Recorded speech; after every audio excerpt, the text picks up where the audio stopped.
Hello friends, welcome back to Banu మీ తెలుగమ్మ ఛానల్కు స్వాగతం. ఫ్రెండ్స్, ఈరోజు మనం సూపర్గా సింపుల్గా చాలా ఈజీగా క్రిస్పీగా ఉండే మురుకులు మనం ఎలా తయారు చేయాలన్నది ఈరోజు చూస్తాం. ఓన్లీ బియ్యం పిండితోనే చేయబోతున్నాం. ఎటువంటి శనగపిండి అటువంటివి ఏమి యూజ్ చేయట్లేదు. ఓన్లీ బియ్యం పిండితో ఎలాగ క్రిస్పీగా ఉండే మురుకులు తయారు చేయాలనే విషయం నేను ఈరోజు చెప్తాను. చూడండి, ఆ కప్పుతో 3 కప్పులు బియ్యం తీసుకున్నాను. 3 కప్పులు బియ్యం పిండిని తీసుకున్నానండి నేను. కరెక్ట్గా ఆ కప్పుతోనే 3 కప్పులు మీ ఇంట్లో అందుబాటులో ఉండే కప్పులో తీసుకోండి. తర్వాత సోపు, జీలకర్ర, నువ్వులు వచ్చేసి 100 గ్రామ్స్ వేసుకోండి, సరిపోతుంది. లేదంటే మీరు తీసుకునే క్వాంటిటీని బట్టి తీసుకోండి. ఉప్పు, దానికి సరిపడేంత ఉప్పు. కారం వచ్చేసి ఒక 3 టేబుల్ స్పూన్స్ తీసుకోండి. నేను మా ఇంట్లో తయారు చేసిన కారానికి తగ్గట్టుగా నేను తీసుకున్నాను. అలాగే ఆ పొడి పిండినంతా అలానే కలిపేసేయండి. మొత్తం మనం వేసిన ఇంగ్రీడియంట్స్ అన్నీ మిక్స్ అయ్యేలాగా ఫుల్గా కలిపేసుకోండి. అలాగే కూడా స్టోర్ చేసి పెట్టుకోవచ్చు. ఎప్పుడన్నా సడన్గా చేయాలనుకున్నప్పుడు కొంచెం తీసుకొని చేసుకోవడానికి బాగా కన్వీనియంట్గా ఉంటుంది.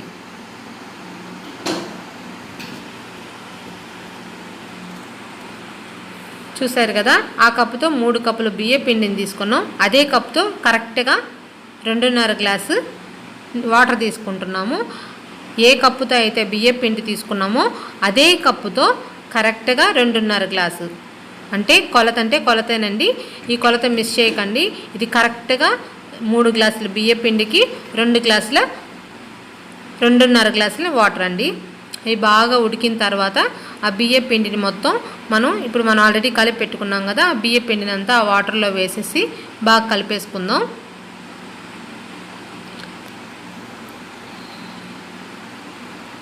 అలాగే హై ఫ్లేమ్లో పెట్టి మిక్స్ చేసేయండి. ఏం ప్రాబ్లం లేదు, ఉంటలు కడుతుంది అనే ఒక ఇదేం లేదు. నీట్గా కలిపేసుకోవచ్చు. అలా నీట్గా కలిపేసుకోండి.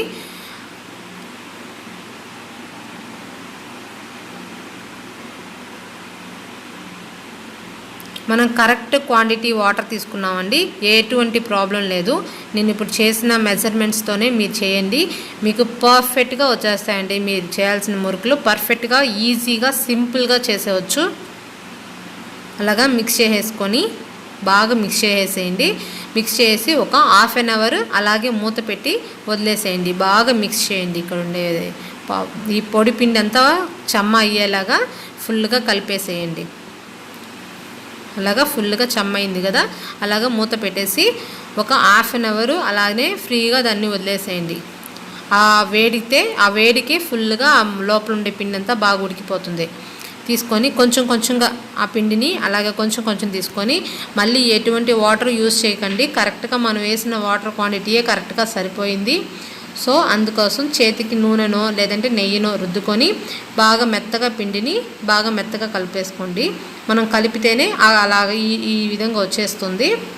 సో మనకు కావాల్సిన అచ్చుని మనం తీసుకోవచ్చు. ఆ అచ్చులో మీకు ఏం నచ్చితే దాన్ని తీసుకొని కరెక్ట్గా ముందరగానే ఒకరే చేస్తే సపోర్ట్ లేకుండా ఇంకొక మనిషి సపోర్ట్ లేకుండా చేసే పని అయితే ముందరగానే అలాగా గొట్టంలో వేసేలాగా కరెక్ట్గా ప్రిపేర్ చేసి పెట్టేసుకోండి. ఆ తర్వాత నూనె కాగిపోయిందండి, బాగా కాగిపోయింది కనిపిస్తుంది కదా.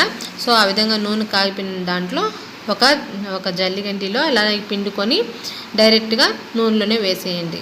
చాలా సింపుల్ అండి. సింపుల్గా, ఈజీగా ఇంట్లోనే మీరు టక్ అని ప్రిపేర్ చేసేవచ్చు. మీ చేతులతో మీరే ప్రిపేర్ చేసేవచ్చు. పిల్లలు చాలా ఇష్టంగా తింటారు. సో నాకైతే చాలా సింపుల్గా తయారైపోయాయి. చూడండి, చాలా క్రిస్పీగా ఉన్నాయి. మామూలుగా లోపల మెత్తగా బయట గట్టిగా వస్తే మనం విరిచినా కూడా కొంచెం సాఫ్ట్గానే విరుగుతాయి, టక్ అని విరగవు.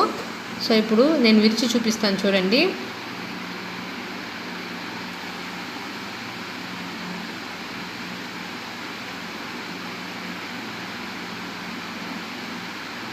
లోపల చూడండి ఎంత ఓపెన్గా ఉందో. సో అలా ఉంటే ఖచ్చితంగా లోపల కూడా బాగా వేగిపోయిందని అర్థం. సో ఎటువంటి నూనె కూడా ఎక్కువగా లాగలేదండి. ఎప్పుడు మురుకులు వేసేటప్పుడు స్టవ్ వచ్చేసి హై ఫ్లేమ్లోనే పెట్టుకోవాలి. ఎప్పుడైతే మనం లో ఫ్లేమ్ చేస్తామో అప్పుడు అది నూనె అంతా పీల్చేస్తుంది. సో ఎప్పుడు కూడా మురుకులు వేసేటప్పుడు హై ఫ్లేమ్లో పెట్టుకోండి. మీకు ఈ రెసిపీ నచ్చినట్లయితే లైక్ చేయండి, షేర్ చేయండి, కామెంట్ చేయండి.